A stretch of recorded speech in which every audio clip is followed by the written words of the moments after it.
on, Middletown people, front and center. Come on, come on. Ladies, come on. Girl power, come on. We all set? We're ready to go, Mayor, whenever you're ready. Hi everyone, good to see everyone here.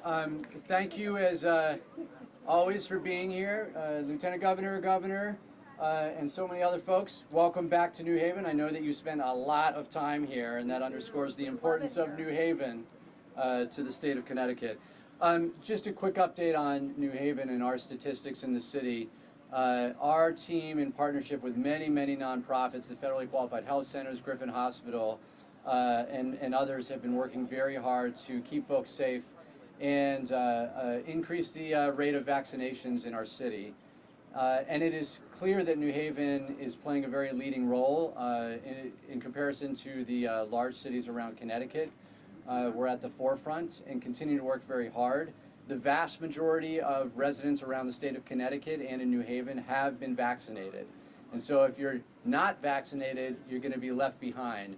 And obviously we're very concerned about what we're seeing around the nation and in Connecticut as far as the Delta variant and the increasing prevalence of that variant in our community.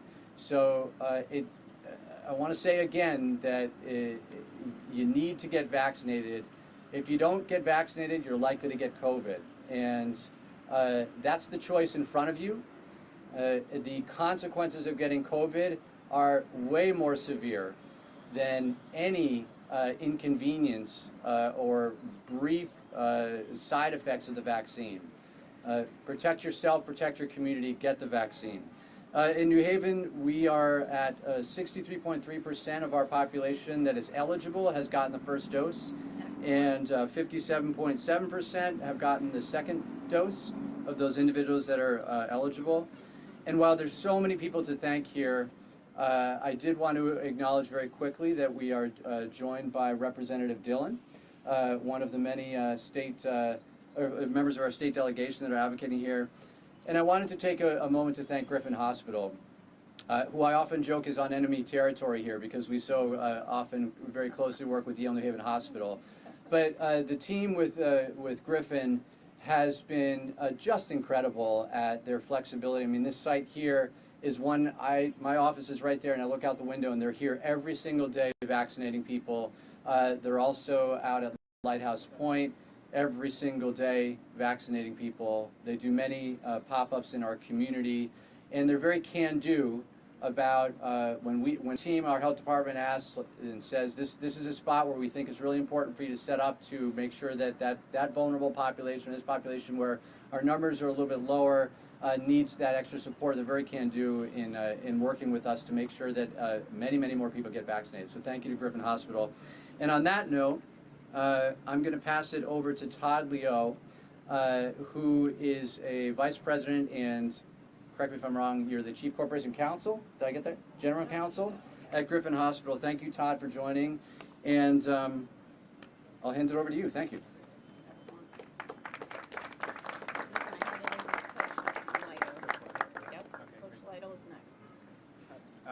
Good morning, everyone. Thank you. I appreciate the invitation to join this press conference. I'd like to take a few moments and thank some of our really key partners in this effort, whose support has really been invaluable to our efforts to vaccinate as many people as we possibly can in the state of Connecticut and also here in the city of New Haven. I would like to start by thanking the Governor's Office.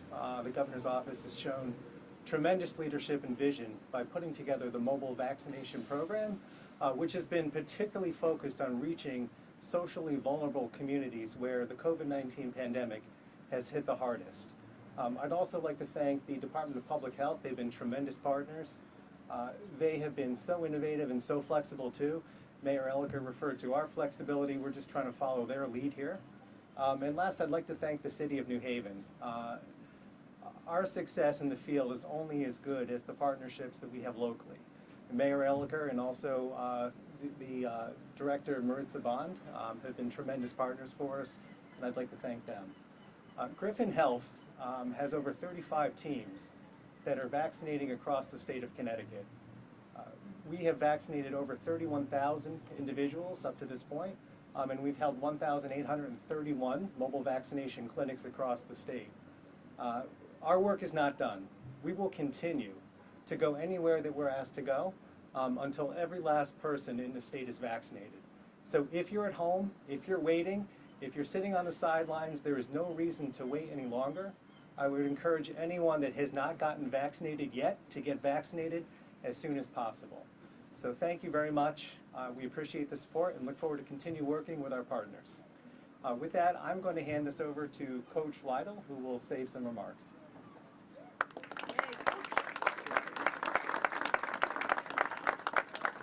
Hi, I'd like to thank the governor's office and the mayor's office for the invite. I'm the head football coach at James Hills High School and president of New Haven Pop Warner Youth Football. It's very important that all participants get the vaccination. To not get it will be very selfish on any individual part not to get the shot. We deal with a lot of kids. They can take it home to their grandparents, their parents, uncles, aunts, and family members. So I encourage Pop Warner, all high school students, athletes, and coaches to get the shot. Thank you.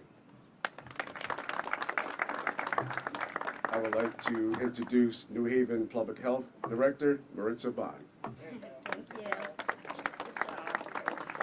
I'm going to adjust the mic just a bit because I'm petite. So hello and good morning and welcome to the city of New Haven for those of you that are visiting. It is such a pleasure to be here today, and thank you, Reggie, for your remarks. As head coach, he and I have had tough conversations where we had to end sports because of the pandemic.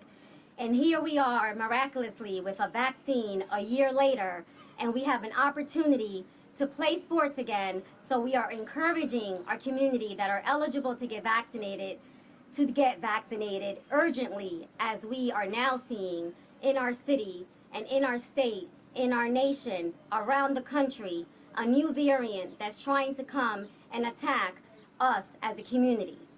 We want to make sure as a community that we are not having restrictions again. We want to make sure as a community that we can still visit our family members that are out in other states or in other countries. We want to be able to be united as a community to engage and move this country forward. I am urging our communities of color, as a woman of color, I am asking, and I'm going to ring the alarm like Beyonce says, and encouraging our communities of color to step up. This is not a joke. This variant is coming, and it's coming for us. I get it. I am on the pulse of the community. I get that you have mistrust, but I want to make sure that you are not misinformed. We have information available to you. We have made vaccines available to all of you, but we are having most of the cases among communities of color. We are having most of the deaths among communities of color. Has the health system been fair to us over the years? No, it hasn't. We know that. But we know that there's an opportunity for change, and your voice matters. As the health official of this city, I am here to carry out the mission of promoting and making sure that you are aware of health behaviors to change to be healthier. Our job is to prevent you from getting sick and all of the population that we serve. And most importantly, our job is here to protect you and protecting you from getting this variant that is now very transmissible, and we have no excuse. So as a community, I am ringing the alarm to you and holding you accountable so that you can step up and get vaccinated. For more information, visit our website or feel free to call me, and I will personally speak to you and answer any questions that you may have. Thank you so much, and with that, I'm going to turn it over to our Deputy Commissioner, Heather Aaron, who is amazing and has focused many efforts around vaccine equity and calls us all the time to get our input from the state perspective and her expertise. Heather.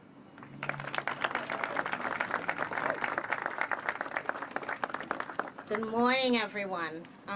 It's good to be in New Haven. I've spent quite a few years in New Haven, and I'm happy to be here. Good morning, and thank you to our Governor Lamont for being here today, Mayor Elika, Lieutenant Governor Marissa. It's very, very good to see you and to continue to work with you. So on behalf of the Department of Public Health, we're out here today in particular to thank the Griffin team for all of the work that they have been doing across the state. As Todd mentioned, they have 35 teams, and they, at any given time, you look behind you, you see those yellow mobile units. They will go wherever they're called, and they have been doing that from the beginning of the pandemic. They worked with us on our nursing homes, and now that we are going into the grassroots of the community, they are there. So thank you very much. Thanks to Patrick Shamel, who couldn't be here today, the CEO, and of course Todd has been leading the team. So thank you so very much. The Griffin team has done, since in the last 2 months, over 6,000 clinics, just again all in the SBI areas, and is again working with us to find people not only to give the vaccine but to answer questions, to promote why it is a good thing to do. We today are hearing a lot of information from the CDC that they again looking at information as to what we are going to do regarding the Delta variant. There's a lot of talk about this variant is now the dominant variant. This variant has gone through Europe and has been the dominant variant in Great Britain. It has been the dominant variant in India, and it's now in the United States, the dominant variant. And it is very, very contagious, much easier to catch the virus than our first SARS-CoV-2. So we are appealing to everyone that this is the time. We have the vaccines, we have more vaccines than that's not an issue like in the beginning. We have the vaccines and we are ready and willing to provide that to you. So we thank also our local officials. We have, without local health, we couldn't get this done. They know where you are and where you live, and they have been directing us as exactly where we need to go.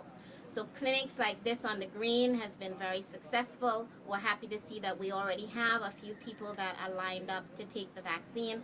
So again, thank you very much, and continue to encourage the family.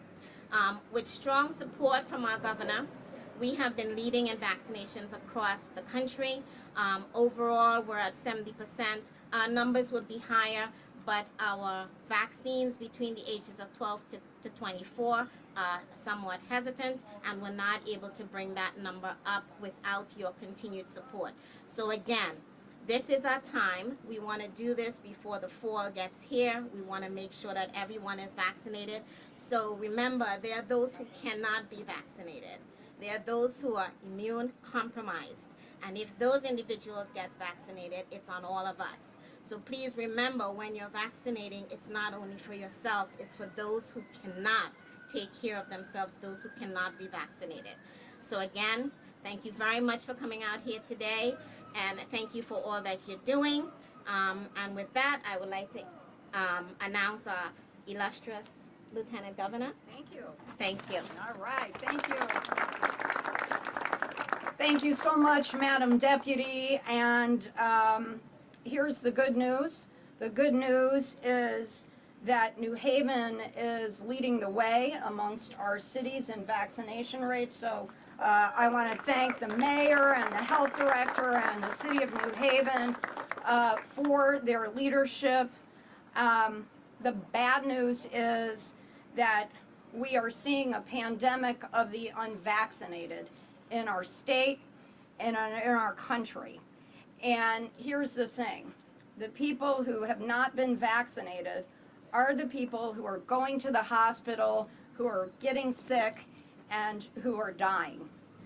Our state senator colleague, Saud Anwar, who's a pulmonologist, who is caring for people with COVID at Manchester Hospital, talked about patients he had that were dying from COVID after the vaccine came out in December, and they were pleading on their deathbed for the COVID vaccine. Too late. So we have to encourage everyone in our state to get vaccinated. And back on the good news. The good news is we are fourth in the country. We are at 70% overall, but we are nowhere near getting to the 80% that we need of all of our population to reach herd immunity. And our deputy health director, I think, was dead on when she was encouraging young people, because 95% of the people over 65 have had at least one shot. 75% of the 45 to 54-year-olds have had at least one shot. Problem is, when you get down to our younger population, our 12 to 34, we have much lower vaccination rates, and that's what we need to focus on. And one of the reasons we have our coaches here today is to encourage our students to get vaccinated, because we still have half of the summer to get our young people vaccinated, because the more of our young people that get vaccinated, the better chance we have to have a successful school reopening. And we are all very much focused on that. So please, if you have family members or friends who are not vaccinated, you are our best advocate to getting those folks vaccinated, because all the research shows that it is family members, friends, and healthcare professionals that make the biggest difference with people. Marissa Bond alluded to hesitancy. You know, there's all kinds of crazy stuff on the internet about why you shouldn't get vaccinated. We just appeal to you to ask healthcare professionals if you have questions. That's why they're there, to allay any concerns, to give you the information that you need. And I want to thank, again, our partners in state government and Mayor Elliker for your partnership and collaboration. And it is my great pleasure to introduce our governor, who's been at the forefront in our country of fighting COVID-19, Governor Lamont. Great, thanks, Susan. And as Susan said, you know, Justin, you and your team have been extraordinary leaders from the very beginning here. New Haven has done amazing work early on when it came to masking, then when it came to testing, now when it comes to vaccinations. You know, good work. We need you. And let me tell you a little bit about what's going on with the Delta variant. We've been focused on this a lot over the last few weeks. As you know, it's highly infectious, which makes it all the more important right now. Anybody with any hesitancy, come forward. You know, want to know who's behind me here? It's the College Corps, right? Raise your hands, you guys. These guys are going all over New Haven. They're going all over the state. They're going to folks who are often left behind when it comes to public health. We're going to be bringing the Griffin vans out to these communities, making sure they know that we need them to get vaccinated, what that means, person to person, explaining what that is. And you know why it's so important? There's sort of two schools of thought. You've seen how quickly things turned around in Europe and Israel when it came to the Delta variant, how highly infectious it is. And you heard Dr. Fauci this weekend say it could be a tough fall. You also heard Scott Gottlieb say something interesting, Connecticut's very own, who I talk to a lot, say, look, in Britain, for example, let's say they're a canary in the coal mine. They're 3 weeks, a month ahead of us. There, the infection rates have trended down over the last week. I don't know where it's going to go. I do know that if people get vaccinated, that is the best protection we've got. And we've tried very hard in terms of all different communities to reach out to people. I remember last fall, I had some football dads and soccer moms, so I thought it was really important that we keep sports going. And we're going to have sports going this fall, thanks to each and every one of you. Thanks to the coaches. Thanks to CIAC, who's been an amazing partner for us. And, you know, they're here very clearly with a message that, you know, players, you're part of a team. And you may be big, strong quarterback and sort of libertarian, and I can manage on my own, and I don't need anybody telling me what to do. Well, you're also part of a team, And we need you healthy, and we need you on the field. And if you're not on the field, your team could really have some. By the way, there's a Yankees guy right there in front of me. He's got the camera. He knows something about 6 Yankee players who weren't on the field, and what that meant to that team. There's a Red Sox guy over there. He knows what it meant too. But what I'm trying to say is, it is about the team. It's not just about you. And it's not just that you're not on the field. It could mean your entire team has to quarantine, and what that means for the season. And that's an analogy for the state of Connecticut. It's not just about you. It's about all the people you're in contact with. It's about doing everything we can to keep you healthy, so that your class is healthy, so that your team is healthy, and so we get through this faster, whichever direction the variant may take. And special thanks again to Griffin. They've been taking the vaccines where the people are to make a difference. And I hope you, as Susan said, tell your friends and friends of friends, this is their time to step up. If you believe in the team, get vaccinated. Thanks so much for being here, you guys. I really appreciate it. So we are very happy to have so many media partners here, and we have all these experts behind me, so we'll take any questions. Is there any thought being given to sort of ramping up the pressure, particularly on athletes? What I'm talking about is perhaps following what some of the pro leagues are either doing or thinking about doing, which is requiring vaccinations in order to play. Anybody? You want to take that? Not much. If you could identify yourself, sir. Sure. Glenn Lungarini, Executive Director of CIAC. We continue to work very closely with the Department of Health and the State Department of Education, and will continue to do so.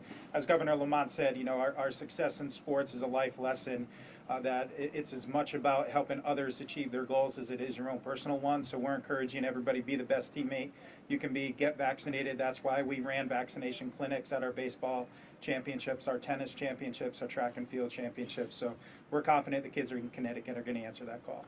Glenn, is it GIC, can I just follow up? How do you feel about the idea of being put in a position of potentially being asked to, again, ramp up the pressure and making it a requirement? Yeah, that's why we're here today, supporting this effort and supporting the governor's lead to do that with our kids in Connecticut. Thank you. Glenn, what would it take for CIAC to require vaccinations to participate? Yeah, you know, at this point, we'll just continue to have those great conversations with our partners in DPH and the State Department of Ed to take their lead as well. And, you know, we're confident that with the governor's efforts here and our joint efforts that our kids will answer that call. So you are having conversations then? We've always had conversations. Oh, okay, so it is a possibility that is under discussion. At this point, we're just having conversations about what we can do to encourage kids to get vaccinated and are confident in their response. When the governor mentioned possible quarantine rules, does CIC have a quarantine policy for the fall in terms of if teams have positive cases? We follow the same procedure that we have in the past year. Again, if people go into quarantine, we follow the state's quarantine requirements with that. Thank you. Governor, you had said at one point you were thinking about potentially reinstalling travel restrictions. How serious of a consideration is that? First of all, hey, teammates, go get vaccinated. It's the right thing to do it for your team. Nobody wants mandates. I know how tired everybody is. And we don't have to get into that conversation if people just go get vaccinated. On the question about travel, probably not a really good week to go to Missouri or Arkansas is sort of my sense. I'd probably skip Florida as well, where they have an infection rate that's a good 10 times what ours is. Florida's the epicenter right now of COVID. In terms of restrictions, look, I've got to talk to my neighboring governors. You know, Bradley's a great airport, but sort of part of a bigger catch basin than that. And right now, there's nothing anticipated, but we're looking at what's going on in those states in the South, which are much more infected than we are. Are there other restrictions you would think of imposing, whether it's masks or capacity or anything else, or is travel sort of the one you're zeroing in on? I don't think we're planning on any other restrictions at this point. As you know, we wanted to put off decisions as regards schools for 2 or 3 weeks. The reason being, I gave you sort of some of the two different points of view in terms of what could happen this fall. And also, as we found out over the last 3 weeks, the world could be a very different place. So give us a little more time, a little better information, and then we can give the guidance to the coaches and the superintendents as based on the best information we have at that time. Governor, what are your public health officials telling you about why it is so difficult to get, or why there's difficulty or a lag in vaccinations among young people? I was just looking at here, I think New Haven, I think it was 35%, if I remember correctly, I just was looking up. Waterbury, about 20%, and Bridgeport, excuse me, I looked it up. Why is the percentage so low among this age? If anybody from the College Corps who's been knocking on doors wants to, help me out with that, I'm 67, but I'll tell you a couple of things. I mean, one, we know when it came to even just health insurance, there's a group out there called the Invincibles. That's part of it. It won't happen to me. And point of fact, young people are dramatically less likely to suffer complications. But they're also just as likely to be infectious and infect their parents or their grandparents or those around them, which is why the vaccination is still so important. Go ahead, Susan. I'm just trying to get at it. Has anybody gone into the Yeah, reasons so why? so I can say that a few things, because I went door knocking in the Fairhaven section of New Haven earlier in the summer, and I had young Latinx men saying they didn't want to get vaccinated because they saw videos of people having allergic reactions upon receiving the vaccine. And my response was, in a tiny fraction of the cases, you have a reaction, an allergic reaction, and that's why you have to sit for a period of time and be watched by medical professionals so that if you do have a reaction, they will be able to treat it immediately. But let's also let the health director speak. So that's a really good question, and there are preliminary studies coming out. Data Haven recently published a preliminary report regarding some surveys that they conducted within the community, specifically to New Haven, across some national studies. And there's a couple of things that come to mind with some concerns in regards to getting vaccinated. For the young population, to your specific question, some parents are trying to wait until the vaccine is officially approved by the FDA. They're trying to wait it out, and it's this waiting game that they are sort of grappling with. And so what we want to be mindful with that is that what we have been doing internally is trying to dispel some of the information about how many people have been vaccinated so that we can be able to educate the parents to make the best decision for their children. We've also seen that some of the concerns are the side effects and having to lose time from work and not being paid from their employer to lose time from work. So that's another reason that we see consistently.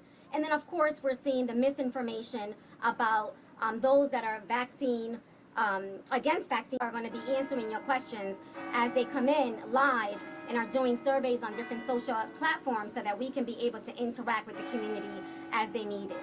Director Bond, could you speak to your concern about breakthrough cases with the new Delta variant? Do you think it's more common with the Delta variant, and what should people who are already vaccinated do to protect themselves from a potential breakthrough? So, of course, we want to make sure that we continue our messaging and scale up our preventative. We know how we can prevent it. And so if you're not vaccinated, we ask that if you're not able to get vaccinated or you haven't made the decision to get vaccinated, follow the proper precautions. Wear a mask when you're going into businesses or anywhere in crowded places. Make sure that you're social distancing and not hosting events or attending large events. And trying to have things outdoors is very critical. We know that hand washing was also effective. So we want to make sure that our prevention piece stays in place. And we know that we have an honor system. However, what we're seeing now with some of the preliminary data with the breakthrough cases is that those that are not vaccinated are the ones testing positive. Those that are not vaccinated are the ones that are hospitalized. So it's very critical. The data is there. If you haven't been vaccinated, and this is your chance, please answer the call, because vaccines in the city of New Haven is not a barrier. We are in your neighborhood or wherever you want us to be. We will pop up and also stay there as long as we're needed. So, Governor, if the math, if I heard the numbers right, the representative from Griffin said there were 31,000 vaccinations administered by Griffin, and the deputy commissioner said they've done 6,000 clinics. So that comes to like 5 vaccinations a clinic. So what does that say about, again, the challenge now if you're getting down to that point where you can have a pop-up and end up with 4, 5, or 6 folks? So it is true that the vaccination program has a life cycle, and early in the life cycle, we were vaccinating more people than we initially had the capacity to keep up with. Unfortunately, we're at a point now in the vaccination life cycle where we have far more vaccine than people that want to get vaccinated. We are vaccinating on average now probably between 10 and 20 people per clinic that we are out there doing. And our perspective on that is that every single clinic that we're vaccinating people, that's 10 or 20 people that wouldn't otherwise get vaccinated. So again, we want more people to get vaccinated, but we don't see it as a bad thing that we're out there getting to as many people as we possibly can. John. I have a question for you. Some places have discussed just giving people cash payments to get vaccines. Nothing else seems to be working. Have you ever considered that? Maybe a $200 check, just get cash in the spot? The question was paying people to get vaccinated. West Virginia tried that with sort of mixed results, but to your bigger point, we're going to do what it takes to get people vaccinated, and incentives are better than disincentives or mandates. So we'll consider these things. I can tell you, we've done drinks on us, we've done front row at rock concerts, other people have given you $1 million lottery tickets. It hasn't really moved the ball dramatically. But as you just heard, even moving the ball a little bit counts, and we're going to do things that count. So you said that people don't like mandates, but if I'm a high school kid and you tell me I can't play football this fall unless I get vaccinated, that seems like a pretty powerful incentive, right? Yeah, I think coaches have a certain authority with their team. As far as I'm concerned, it's a little different situation. You don't have to play football. And I certainly see this in the major leagues. I certainly see this in the Olympics. And my hunch is we'll be talking about it with CIAC to see what their recommendations are, and they'll hear from Deirdre. So why not just have the state say, we're going to put this policy in place? If you want to play fall sports, you have to get vaccinated. It's for everyone's safety.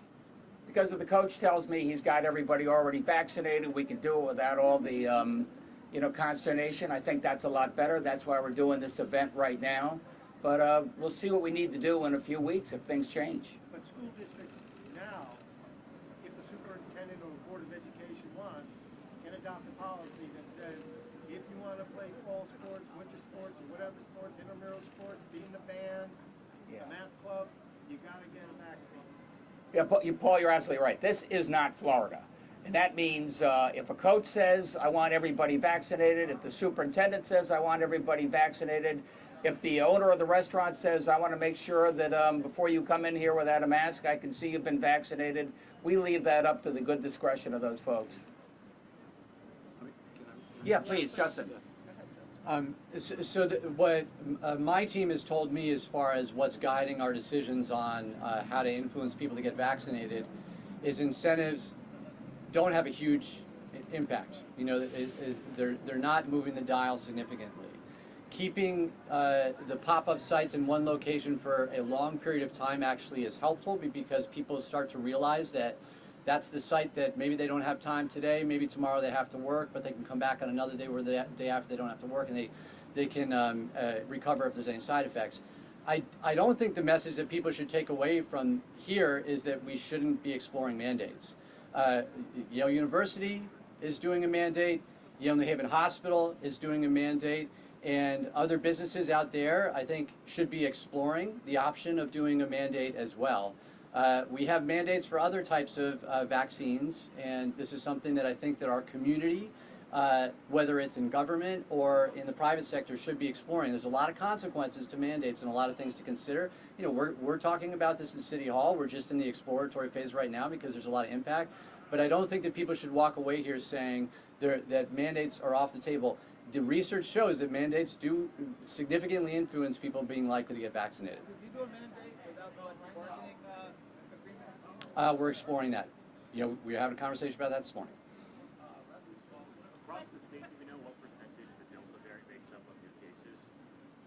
Vast majority. Yeah, it's the vast majority, and we've had a very small number, 900 breakthrough cases where people did not get significantly sick. So again, we go back to the basic message that please get vaccinated. If you want to stay out of the hospital and alive, the vaccination is the best route to go. Lieutenant Governor, do you know how many of those breakthrough cases ended up in a death? 21, 21 out of how many? 900. Sorry, I didn't hear 21 out of 900. 21 out of 900 breakthrough cases Were hospitalizations or were deaths. deaths? Question about you're talking about more contagious. What's the message you want to send about virulence of the Delta variant? You know, are people confusing more contagious with more deadly? And what's the message you want to send about? The vaccines work really well against the Delta and all the other variants out there, Delta in particular right now, incredibly successful. Look, we're getting 80% plus of our people vaccinated, at least with the first shot. We're going up at about 0.5% every week. We're a leader in the country, as you know. But unfortunately, we got a variant that's moving really fast, so we got to run even harder to stay ahead of them, and that's what this event is all about. Governor, does DPH have any information on those 21 deaths regarding comorbidities or other factors? We don't have all of the analysis on the 21 deaths so far, but we know that there were 21 that were reinfected and died. Do you have any analysis so far? What we have right now, we're still working on, and there'll be information, I think, this week coming out. And do you have hospitalizations, breakthrough hospitalizations? The hospitalizations data, they'll also be bringing that out in the next couple of days. We're just beginning to analyze that. I wanted to stress for a moment, I think, remember that population over 40, most of them have gotten their vaccinations. We have an issue with our younger population, and I want that message to stick. Our young people believe that even if I get COVID, I'm not dying, I'm not getting that sick, therefore I don't need it, I'm invincible. That's where we have a problem right now. We've got to get our population between the ages of 12 and 24 to be vaccinated. That's what's if that population was vaccinated, Connecticut would be over 80%. So that's where our focus needs to be. We need to get our young people vaccinated. And I want to make sure that message is not lost in all this discussion. That's where we have a problem. And the overall is 70%. As far as just the eligibles, do you know off the top of your head what that percentage is? I know that over 50% are eligible. No, of the total vaccination among the eligible population. Obviously, it's higher than 70% because that factors in young kids who are not yet eligible. So we can get that people. What I like to tell people is we have 3.5 million people in Connecticut. We've already vaccinated over 2 million. We have between 0 and 12, we have another 500,000 people. So therefore, we have 500,000 people still in Connecticut that are eligible to be vaccinated. And I think it's also important, as we're talking about the breakthrough cases, just to remember that those that 99% of those who have gone to the hospital or died since December, since the vaccines came, are people who have not been vaccinated. So that's the best way to keep people safe. Get vaccinated. You good, Susan? I think we're good. I think we're good. Thanks, everybody. Thank you. Really well said.